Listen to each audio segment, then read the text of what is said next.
Hello students, IV technical classes में आपका सबका स्वागत है। लास्ट वीडियो के अंदर, लास्ट लेक्चर के अंदर हम लोग जनरेशन सिस्टम के सिलेबस के बारे में बात किया था और उस सिलेबस के अंदर देखा था हम लोग क्योंकि जनरेशन के अंदर कि कौन कौन सा टॉपिक हम लोग को कवर करना है, कौन कौन सा यूनिट हम लोग को पढ़ना है, जिसमें डिफरेंट हम लोग को मेनली तौर से पावर प्लांट पढ़ना है और लास्ट के हम लोग कुछ चैप्टर के अंदर इकोनॉमिक्स को देखना है और इंटीग्रेटेड सिस्टम को कह लीजिए। ये सारे कंबाइंड सिस्टम, सारे पावर प्लांट साथ में मिलकर काम करेंगे तो क्या एडवांटेज मिलेगा, ये सारी बात किया था। लेकिन आपको याद होगा कि जब हमने जनरेशन सिस्टम की बात किया था तो उससे पहले हमने पावर सिस्टम की बात किया था, क्योंकि जनरेशन सिस्टम क्या है, यानी इलेक्ट्रिकल पावर का जनरेट करना, ये हमारे टोटल पावर सिस्टम का एक पार्ट है। और जो पावर सिस्टम है वो सारा जनरेशन, इलेक्ट्रिकल पावर का जनरेशन, ट्रांसमिशन एंड डिस्ट्रीब्यूशन का कॉम्बिनेशन है। तो जनरेशन को पढ़ने से पहले थोड़ा सा पावर सिस्टम को समझना ज़रूरी है, ताकि आपको आगे भी समझ में आए कि जनरेशन के बाद हमको आगे कौन कौन सा चैप्टर या कौन कौन सा सब्जेक्ट पढ़ना है और जनरेशन के बाद इसके बाद कौन सा आपका टॉपिक आने वाला है। तो जनरेशन के बाद हम लोग क्या करेंगे, अब देखिए यहाँ पर इलेक्ट्रिकल पावर सिस्टम का हमने डायग्राम बनाया हुआ है और इसी को आप single line diagram of power system भी बोल सकते हैं, जिसके अंदर हम लोग टोटल पावर सिस्टम को रिप्रेजेंट किया है। एक्चुअली जो सिलेबस के अंदर है आप लोग को फर्स्ट टॉपिक, उसके अंदर बहुत बेसिक चीज़ दिया हुआ है, यानी हमारा इलेक्ट्रिसिटी का क्या इंपॉर्टेंस है, डिफरेंट टाइप ऑफ हमारी एनर्जी क्या है, तो वो चीज़ें बहुत आसानी से आपको समझ में आ जाएगी, वो आपको समझने में कोई प्रॉब्लम नहीं होगा। लेकिन हम जो ये टॉपिक बता रहे हैं ये ओवरऑल आपको कंसेप्ट देगा कि हमको पावर सिस्टम के अंदर क्या क्या चीज़ें पढ़नी है। तो जनरेशन सिस्टम के अंदर लास्ट वीडियो के अंदर भी, लास्ट लेक्चर के अंदर हमने बात किया था कि पावर सिस्टम जो है different part, different transmission, generation और हमारा डिस्ट्रीब्यूशन का कॉम्बिनेशन, जिसके अंदर बहुत सारे सब्जेक्ट हमारे, जैसे आपका जनरेशन हो गया, ट्रांसमिशन हो गया, डिस्ट्रीब्यूशन हो गया, यूटिलाइजेशन यूडब्ल्यू हो गया, एसजीपी हो गया, उसके बाद पीएसओसी हो गया, तो बहुत सारा सब्जेक्ट का मिला हुआ पावर सिस्टम कहलाएगा।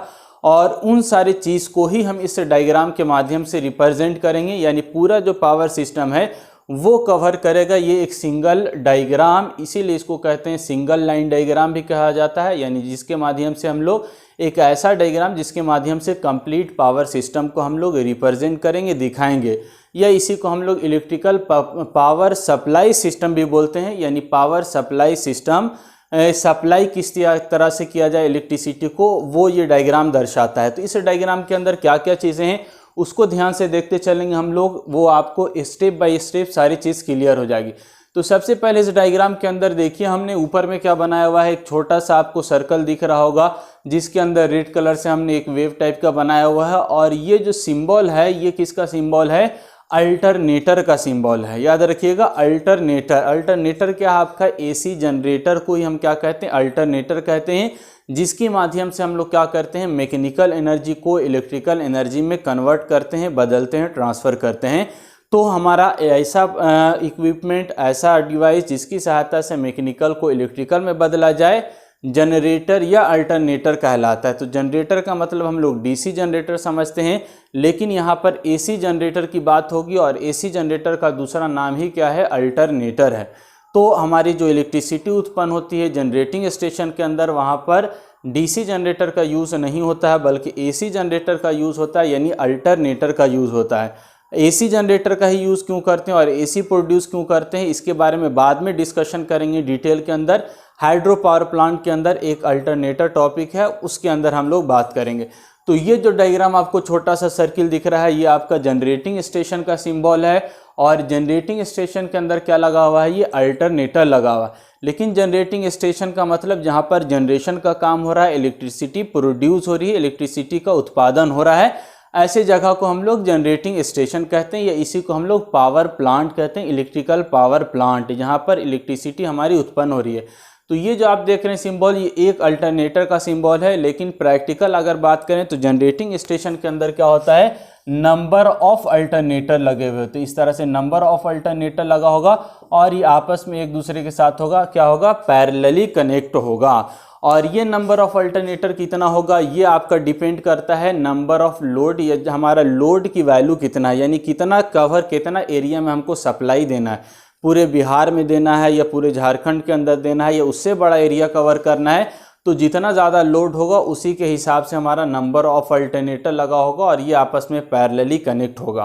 पैरेलली का मतलब कहने का क्या हुआ कि हमारी जो वोल्टेज रेटिंग होगी वो सेम होगी और करंट रेटिंग जो होगी वो जितना नंबर ऑफ अल्टरनेटर लगाएंगे करंट बढ़ता जाएगा और सबका कॉम्बिनेशन जाएगा। जैसे घर के अंदर आपकी जो डिवाइस लगा हुआ होता है, इक्विपमेंट लगा होता है, ये आपस में पैरेलली कनेक्ट होते हैं। जितना बल्ब पंखा पैरेलली यानी सबको जो वोल्टेज मिलता है 230 वोल्ट्स मिलता है और बाकी लोड अलग अलग होता है, यानी जिसकी जितनी रेटिंग उस हिसाब से उसका करंट का कंजम्पशन होता है। तो यहाँ पर भी number of alternator generating station के अंदर लगा होगा और ये आपस में पैरेलली कनेक्ट होंगे और ये जो कनेक्शन होगा ये बस बार के थ्रू होगा। ये बस बार क्या है, ये आपका बहुत बाद का टॉपिक है। अभी इतना याद रखना है कि जनरेटिंग स्टेशन के अंदर अल्टरनेटर की सहायता से बिजली का उत्पादन होता है और इसमें नंबर ऑफ अल्टरनेटर लगे होते हैं जो आपस में पैरेलली जुड़े हुए होते हैं और यहाँ से हम लोग इलेक्ट्रिसिटी का उत्पादन करते हैं और जितना ज़्यादा लोड होगा, कंजम्पशन होगा, जितना ज़्यादा कंज्यूमर उससे कनेक्ट होगा उतना नंबर ऑफ अल्टरनेटर यहाँ पर लगाना होगा।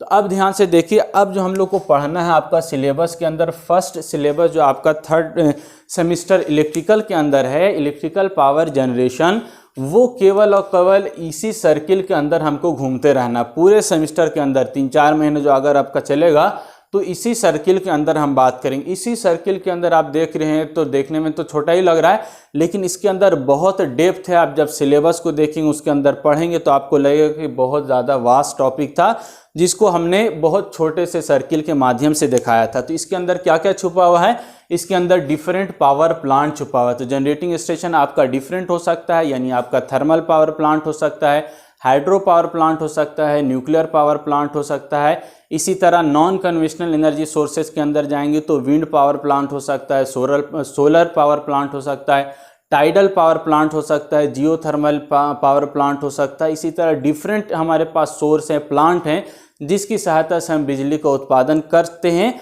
और अभी न्यूली इन्वेंशनल भी हो रहा है। आप लोग भी कुछ प्रैक्टिकल कर सकते हैं जिसकी सहायता से आप डिफरेंट एनर्जी सोर्स का यूज़ करके इलेक्ट्रिसिटी को उत्पन्न कर पाएँ, इलेक्ट्रिसिटी को उत्पन्न करें। तो ये हमारा जनरेटिंग स्टेशन है जिसको हम लोग को फर्स्ट सेमिस्टर यानी थर्ड इलेक्ट्रिकल यानी आप लोग को पढ़ना है। इस जनरेटिंग स्टेशन के अंदर जितने भी डिफरेंट प्लांट है जो डिफरेंट एनर्जी सोर्सेस से रन करते हैं उन सारी चीज़ की बात हम लोग यहाँ पर करेंगे, जो कंप्लीट एक सेमिस्टर के अंदर हम लोग को वो समय लगेगा और इलेक्ट्रिकल पावर जनरेशन करना हम लोग यहाँ पर सीखेंगे। ये तो जनरेशन से बात हो गई। अब मेनली तौर से तो यही है, लेकिन थोड़ा सा आगे का भी आपको हिंट्स दे देते हैं कि आगे क्या पढ़ना है। तो बहुत ज़्यादा डेप्थ आपको नहीं बताएंगे क्योंकि कन्फ्यूज़न हो सकता है, क्योंकि ये चीज़ें आपके लिए बिल्कुल नहीं हैं, लेकिन थोड़ा सा हिंट्स दे देंगे ताकि आपको आइडिया हो जाएगा कि हमको आगे क्या क्या चीज़ पढ़नी है या पावर सिस्टम के अंदर क्या क्या चीज़ें होती हैं। तो अब देखिए यहाँ पर जनरेटिंग स्टेशन, जब आपने इलेक्ट्रिसिटी उत्पन्न कर लिया, बिजली का उत्पादन हो गया, तो अब आप क्या करेंगे, आगे सप्लाई को भेजेंगे। और एक चीज़ आपको यहाँ पर याद रखना है, जो जनरेटिंग स्टेशन के अंदर वोल्टेज रेटिंग होती है उसकी वैल्यू कितनी होती है, 11 kV होती है, यानी 11,000 वोल्ट। अब यहाँ पर आप क्वेश्चन कर सकते हैं कि 11 kV ही क्यों करते हैं, उससे ज़्यादा भी तो कर सकते हैं। बहुत ज़्यादा वोल्टेज यानी बहुत ज़्यादा लोड है तो हम 11 kV की जगह 132 kV या उससे ज़्यादा 220 kV जनरेट कर सकते हैं, तो आप कर सकते हैं। लेकिन प्रैक्टिकली ऐसा संभव नहीं है, क्योंकि जैसे जैसे आप वोल्टेज रेटिंग बढ़ाएंगे, 11 kV की जगह मान के चलिए अल्टरनेटर है, आप 22 kV या 33 kV जनरेट करना चाहेंगे तो क्या होगा, आपको बहुत बड़ा साइज़ का अल्टरनेटर लेना होगा। और जैसे ही अल्टरनेटर का साइज़ बड़ा हो गया तब उसके साथ हम लोग क्या लगाते हैं, टरबाइन लगाते हैं घुमाने के लिए। तो अब टरबाइन उतना बड़ा हमको टरबाइन लगाना होगा। अब इस टरबाइन को घुमाना है तो हमको स्टीम भाप इसके ऊपर या वाटर हमको स्ट्राइक कराना है, उस पर मारना है, तो ये वाटर भी बहुत ज़्यादा होगा। तो ओवरऑल अब देखेंगे तो क्या होगा, प्रोसेस बहुत कॉम्प्लिकेटेड होता जाएगा। इसके अलावा अल्टरनेटर का साइज़ बड़ा हो गया तो इसके अंदर जो वाइंडिंग थी वो भी बढ़ गई, हीट इफेक्ट भी बढ़ गया, लॉसेज भी बढ़ जाएगा। तो ओवरऑल आपका क्या हो जाएगा, सिस्टम अनइकोनॉमिकल हो जाएगा। इसीलिए प्रैक्टिकल जो क्या करते हैं हम लोग 11 kV ही जनरेट करते हैं, उससे अधिक नहीं करते। कुछ एडवांस कंट्री है जहां बहुत ज़्यादा फैसिलिटी है तो वो 33 kV करती हैं। लेकिन ऑब्जेक्टिव में आपसे पूछा जा सकता है कि इंडिया के अंदर आपका जनरेटिंग वोल्टेज कितना है, तो 11 kV है, यानी जहाँ भी जनरेशन का काम होगा 11 kV होगा। अब नंबर ऑफ अल्टरनेटर आपका बहुत सारा भी कनेक्ट होगा तो भी वोल्टेज रेटिंग कितनी, 11 kV है, क्योंकि पैरेलल में वोल्टेज क्या होता है, सेम होता है। ठीक है, तो ये बात होगी यहाँ पर। अब इसके आगे हम लोग क्या करते हैं, जैसे जनरेटिंग स्टेशन से आगे बढ़ेंगे तो हम लोग वोल्टेज को क्या कर देते हैं, स्टेप अप कर देते हैं, यानी वोल्टेज लेवल को बढ़ा देते हैं। अब दूसरा क्वेश्चन यहाँ पर आप करेंगे कि हम सर यहाँ से जब 11 kV था तो फिर इसको इतनी बढ़ाने की आवश्यकता क्यों होगी, जबकि हमारा जो लोड होता है, कंज्यूमर हम लोग हैं, घर के अंदर आप देखेंगे बहुत कम वोल्टेज यूज़ होता है, या तो 230 वोल्ट यूज़ होगा या 440 यूज़ होगा, या बहुत बड़ा इंडस्ट्री फैक्ट्री है तो वो 11 kV लेगा। यानी 11 kV से ज़्यादा यानी 132 kV के कोई इक्विपमेंट या कोई प्लांट इतना हायर वोल्टेज पर रन नहीं करता है। तो यहाँ पर क्वेश्चन होता है कि भाई इतना ज़्यादा वोल्टेज हम लोग क्यों उत्पन्न करते हैं, उससे हमको क्या बेनिफिट मिलता है। तो बेनिफिट मिलता है, इसीलिए हम लोग क्या करते हैं, स्टेप अप करते हैं। तो यहाँ पर जनरेटिंग जो स्टेशन देख रहे हैं आप, इसी जनरेटिंग स्टेशन के अंदर हम लोग एक ट्रांसफार्मर लगाते हैं जिसको स्टेप अप ट्रांसफार्मर कहा जाता है, और इस ट्रांसफार्मर की सहायता से क्या करते हैं, वोल्टेज को बढ़ा लेते हैं। वोल्टेज जब बढ़ गया तो हम लोग एक सर्टेन वैल्यू यानी 132 kV या 220 kV के अंदर कर लेते हैं, और ये जो वोल्टेज की वैल्यू होगी, कितना बढ़ा रहे हैं ये डिपेंड करेगा हमको कितना दूर चलना है, यानी length of transmission line 220 kV, इसी तरह 400 kV, इसी तरह 765 kV, 1000 kV तक भी ट्रांसमिशन होता है, और ये डिपेंड कर रहा है कि कितना दूर हमको ट्रांसमिट करना है। अच्छा, एक क्वेश्चन और भी यहाँ पर आप कर सकते हैं कि ट्रांसमिशन की आवश्यकता क्यों पड़ी, हम जहाँ जनरेट कर रहे हैं क्या वहीं हम नहीं मतलब उत्पादन कर सकते हैं, वहीं प्रोड्यूस नहीं कर सकते हैं। तो इसका आंसर आपको याद रखना होगा कि जनरेटिंग स्टेशन हम लोग वहीं पर बनाते हैं जहाँ पर हमको सोर्स अवेलेबल होता है, यानी जहाँ पर चीज़ें हमको मिलती है। जैसे हम लोग को हाइड्रो पावर प्लांट बनाना, तो उसके लिए क्या चाहिए, ह्यूज अमाउंट, बहुत बड़े मात्रा में हमको वाटर चाहिए।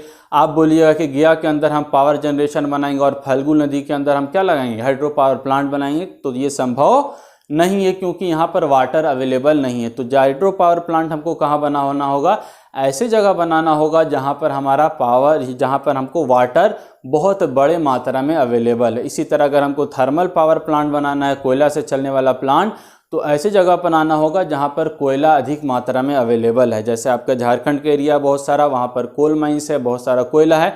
अगर उसको लाकर गया में या बिहार में उत्पादन करेंगे तो कॉस्ट बढ़ जाएगा, ट्रांसपोर्टेशन कॉस्ट लग जाएगा। तो कोशिश प्रयास यही रहता है कि जहाँ पर सोर्स अवेलेबल है वहीं पर जनरेशन का काम किया जाए। अब मान के चलिए जहाँ पर समुद्र, हमारा बड़े बड़ा रिवर के पास हाइड्रो पावर प्लांट बना है, तो वहाँ पर तो सिटी नहीं होता, सिटी कहाँ दूर होता है। तो अब हमको क्या करना पड़ेगा, वहाँ से पावर को एक जगह से दूसरे जगह ले जाना होगा। उसके लिए हम लोग क्या करते हैं, ट्रांसमिशन का काम करते हैं। तो फिर हम लोग यहाँ पर बात कर रहे थे अभी कि वोल्टेज इतना क्यों बढ़ाते हैं। तो वोल्टेज बढ़ाने से हमको फ़ायदा होता है, क्या फ़ायदा मिलता है कि हम लोग जैसे ही वोल्टेज बढ़ाते हैं, आपका वोल्टेज बढ़ाने से करंट की वैल्यू क्या हो जाती है, घट जाती है। अब ओम्स लॉ के हिसाब से देखेंगे तो ये वैलिड नहीं है, तो ओम्स लॉ हमारा ट्रांसफार्मर के केस में वैलिड नहीं होता है। यहाँ पर क्या होगा, जैसे ही वोल्टेज की वैल्यू बढ़ाएंगे आपकी करंट की वैल्यू घट जाएगी, और जैसे ही करंट की वैल्यू घट जाएगी आपका जो लॉसेज है वो आपका क्या हो जाएगा, घट जाएगा। I²R लॉसेज होता है, इसको कॉपर लॉस भी कहा जाता है।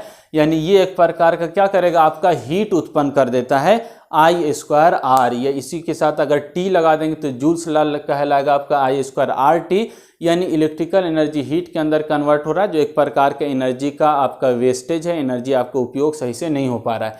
तो इससे बचने के लिए, यानी आप जितना भेज रहे हैं पावर यहाँ से उतना नहीं पहुँच पाएगा। यदि आपका लॉसेस ज़्यादा होगा तो उसके लिए लॉसेस को कम करने के लिए हम लोग क्या करते हैं, करंट की वैल्यू को घटाते हैं।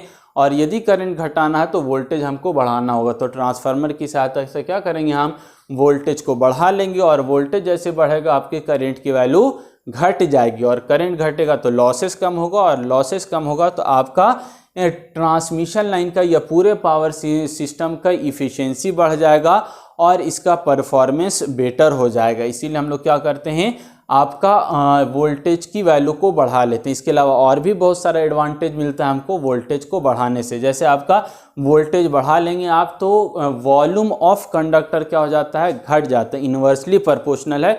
इसका डेरिवेशन भी होता है, लेकिन आपको नेक्स्ट सेमेस्टर के अंदर डेरिवेशन पढ़ना जब आप ट्रांसमिशन पढ़ेंगे तो ये तो यहाँ तक बात हुई कि हम लोग स्टेप अप जनरेटिंग स्टेशन उत्पादन कर लिया, उसके बाद हम लोग इसको स्टेप अप कर लिया, और स्टेप अप करने के बाद आप क्या करेंगे, आगे भेजेंगे। किसके पास भेजना है, हमको लोड के पास पहुँचना है, कंज्यूमर के पास पहुँचना, हमारे घर तक सप्लाई आनी चाहिए। तो उसके लिए क्या है, यहाँ तक काम हो गया। अब 132 kV की जो लाइन है, या 220 kV की लाइन, या 400 kV की लाइन है, वो रन करेगी, या 765 की लाइन होगी। तो ये भी याद रखिएगा पॉइंट कि इंडिया के अंदर जो मैक्सिमम वोल्टेज होता है ट्रांसमिशन का वो 765 kV होता है, और जो एडवांस कंट्री है वहाँ पर 1000 kV आपका मैक्सिमम ट्रांसमिशन वोल्टेज है। जनरेटिंग 11 kV होता है, लेकिन ट्रांसमिशन के लिए मैक्सिमम 765 kV। तो अब यहाँ पर बढ़ा लिए हम लोग, आगे चलें।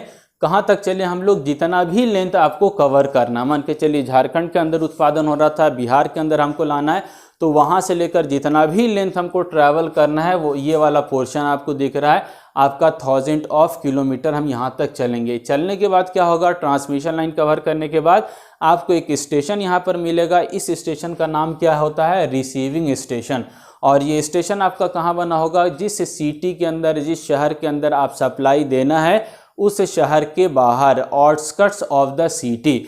शहर के अंदर इतना हायर वोल्टेज क्यों नहीं लाएंगे, क्योंकि आपका शॉक लगने का पॉसिबिलिटी बढ़ जाएगा, ज़्यादा हो जाएगा। इसीलिए हम क्या करेंगे, इतना हायर वोल्टेज को लाने से पहले हम लोग यानी 132 kV या 220 kV को हम शहर से बाहर ही क्या कर लेंगे, उसको स्टेप डाउन कर लेंगे और उसके बाद अंदर लाएंगे। तो यहाँ पर रिसीविंग स्टेशन होता है, और रिसीविंग स्टेशन के बाद यहाँ पर क्या कर लेंगे हम लोग, 132 kV की जो लाइन आ रही थी इसको स्टेप डाउन कर लेंगे। तो ये आपका 132 kV की लाइन को हम लोग या तो 66 kV या 33 kV के अंदर कन्वर्ट कर लेते हैं। ठीक है, अब 33 kV की लाइन क्या हो रही है, आप रिसीविंग स्टेशन तक पहुंच गए, सिटी के बाहर तक।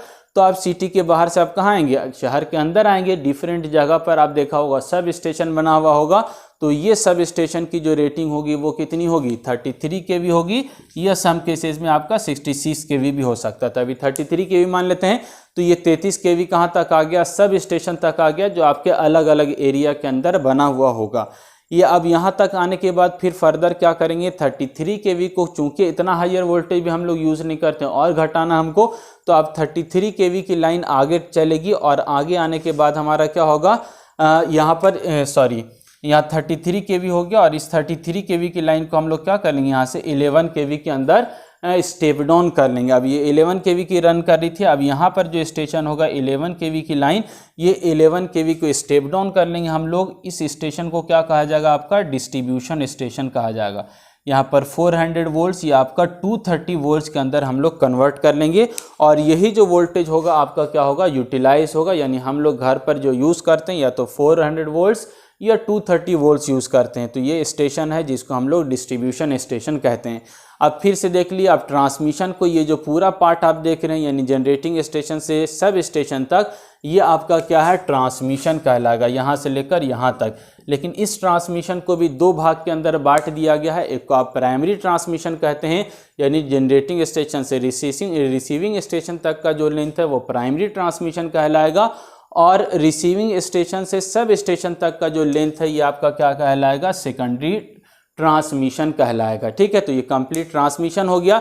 यहाँ तक कोई भी आपका डिस्ट्रीब्यूशन का काम नहीं हो रहा, लेकिन जैसे सब स्टेशन पहुँचते हैं तो अलग अलग सप्लाई अलग अलग सब स्टेशन में जाना शुरू हो जाती है। तो यहाँ से अब क्या होगा, आपका सप्लाई का डिस्ट्रीब्यूशन शुरू हो जाएगा। तो ये सब स्टेशन के अंदर सप्लाई का डिस्ट्रीब्यूशन यहाँ से शुरू, तो ये आपका क्या कहलाएगा, प्राइमरी डिस्ट्रीब्यूशन कहलाएगा। यानी जो 11 kV की लाइन रन करती है, आप देखा भी होगा, और आपका जो मेन रोड होता है उस मेन रोड के ऊपर 11 kV की लाइन रन करती है, दौड़ती है। तो ये प्राइमरी डिस्ट्रीब्यूशन होगा। और यहाँ पर एक जो हमारे पास ट्रांसफार्मर फिर से लगाएंगे, इसको हम लोग डिस्ट्रीब्यूशन ट्रांसफार्मर कहेंगे, और जो स्टेशन होगा इसको डिस्ट्रीब्यूशन स्टेशन कहेंगे। और ये कोई नया चीज़ नहीं है, ऑलरेडी आप लोग अपने गाँव में, अपने घर के पास, अपने कॉलोनी के अंदर देखते होंगे ये ट्रांसफार्मर लगा हो। तो यही ट्रांसफार्मर आपका क्या है, आपका डिस्ट्रीब्यूशन ट्रांसफार्मर है, जो आपकी 11 kV को 400 वोल्ट्स या 230 वोल्ट्स के अंदर कन्वर्ट कर देगा। ठीक है, यहाँ तक उम्मीद करते हैं सारी चीज़ समझ में आ रही होगी। इसके बाद आपका लोड लगा होगा, यानी हम लोग कंज्यूमर होंगे, उसको सप्लाई चली जाएगा। अब जिसको ज़रूरत है, यानी मोटर बड़ा लगा हुआ है 3 फेज, तो वो आपका 400 वोल्ट्स ले लेगा।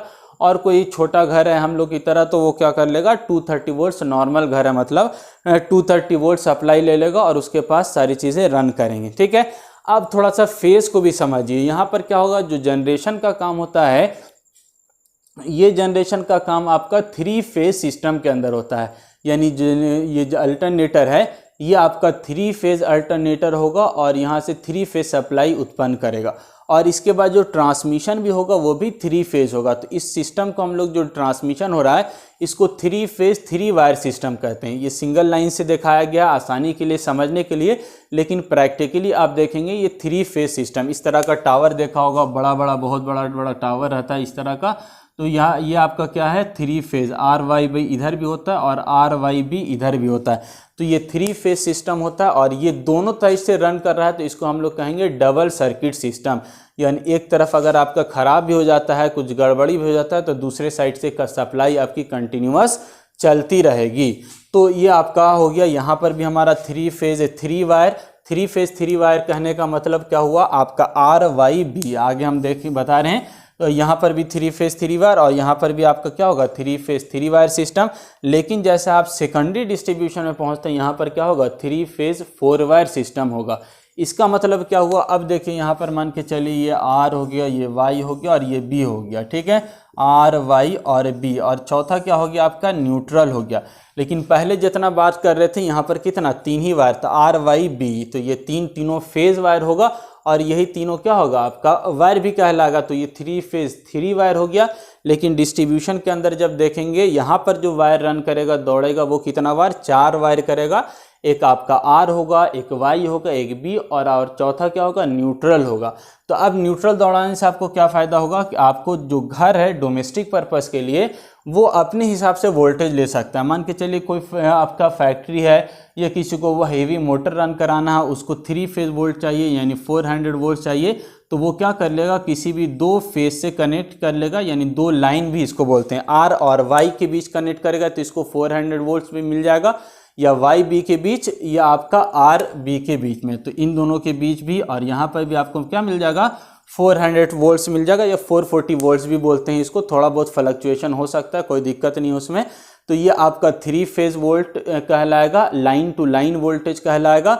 और आपका जो नॉर्मल वोल्टेज या सिंगल फेज वोल्टेज इसको बोलते हैं, वो कहाँ से मिलेगा आपको किसी भी एक फेज और एक न्यूट्रल से। तो आपका यहाँ पर 230 वोल्ट्स हो जाएगा ये वाला, या आप आर ये बी और ए न्यूट्रल में कनेक्ट किया, इसके अलावा आप यहाँ पर भी कनेक्ट कर सकते हैं और यहाँ पर भी। तो किसी भी आपका एक फेस और एक न्यूट्रल के बीच का वोल्टेज कितना होता है, फेज वोल्टेज होता है आपका 230 वोल्ट्स होता है। इसी को सिंगल फेज वोल्टेज भी बोलते हैं। तो घर के अंदर जो जनरली हमारा कनेक्शन किया हुआ होता है इसी तरह का एक फेज हम लोग ले लेते हैं और एक न्यूट्रल से कनेक्ट कर देते हैं। और कहीं पर न्यूट्रल की जगह पर अर्थिंग का यूज़, यानी हमारे घर के अंदर जो नल लगा हुआ होता है और छड़ लगा हुआ होता है उससे हम लोग कनेक्ट कर देते हैं। तो हमारे पास क्या आ जाती है सिंगल फेज सप्लाई आ जाती है, यानी 230 वोल्ट्स हमको मिल जाता है। तो इस प्रकार हम लोग क्या करते हैं कंप्लीट डिस्ट्रीब्यूशन सप्लाई, यानी जनरेशन भी आप थोड़ा सा देख लिया, ट्रांसमिशन भी देख लिया और डिस्ट्रीब्यूशन भी देख लिया। तो ये कंप्लीट पावर सिस्टम का डायग्राम है। लेकिन इसके अंदर अभी बहुत सारी चीज़ें बची हुई हैं जो आप बहुत ज़्यादा डेप्थ में नहीं जाएंगे। इसके अंदर आप स्विच गियर सिस्टम यानी आपका सर्किट ब्रेकर, रिले और भी बहुत सारी चीज़ हम दिखा सकते हैं। लेकिन चूंकि कॉम्प्लिकेशन बढ़ जाएगा, आप लोग को अभी बहुत बेसिक चीज़ पढ़ना है, इसीलिए बहुत ज़्यादा डेप्थ नहीं, इतना बता रहे हैं ताकि आपको आइडिया हो जाए कि हमको पूरे पावर सिस्टम में क्या क्या चीज़ पढ़ना है। आई होप आपको समझ में आ रहा होगा कि पूरे पावर सिस्टम में क्या क्या चीज़ हमको जनरेशन के अंदर क्या पढ़ना हो सकता है, ट्रांसमिशन और डिस्ट्रीब्यूशन के अंदर क्या होगा। तो अब नेक्स्ट जो लेक्चर होगा उसके अंदर हम क्या करेंगे, आपका जो फर्स्ट टॉपिक है यानी आपका इम्पॉर्टेंस ऑफ इलेक्ट्रिसिटी या different type of source of energy, उन सारी चीज़ के बारे में डिस्कस करेंगे। ठीक है, इस लेक्चर में इतना ही। थैंक यू, धन्यवाद, जय हिंद।